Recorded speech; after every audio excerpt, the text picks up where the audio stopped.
অঞ্চলে কাঁঠাল তাদের নাই। বাংলাদেশে আসার পরে দেখে এত বড় বড় কাঁঠাল, চিনে না তো।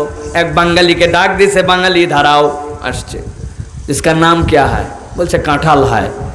এখন ওরা যখন বলছে কাঁঠাল হায়, তো কাঁঠালও যাওয়ার কাছে তরমুজও তা বাঙ্গিও তাই, কাঁঠাল চিনে নাকি? তো জিজ্ঞাসা করে इसको कैसे खाता है, এটা কিভাবে খায়? বলছে जब ये ढप-ढप करता है तब पक जाता है तब खाता है। সহজ করে বুঝাইছে, যতটুক টুটাবাটা উর্দু জানে। তা এখন ও তো জানে না যে জ্যৈষ্ঠ মাসে আমাদের কাঁঠাল পাকে, তখন ঢপ ঢপ করে। ও চিন্তা করছে যে কোনো সময় বোধহয় ঢপ ঢপ করে।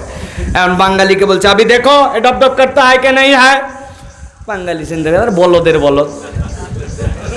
এখন কেবল চলতেছে হচ্ছে আমাদের এই জায়গায় মার্চ মাস, এপ্রিল মে মাসে যায় কাঁঠাল পাকবে, কেবল ধরছে। এখন বলে ঢপ ঢপ দেখ। তা এখন ও তো আর অত গাদের মধ্যে বন্দুক আছে, ওর সাথে তার ঘাউরামো করতে পারে না। বলছে অন্তত চেক করতে।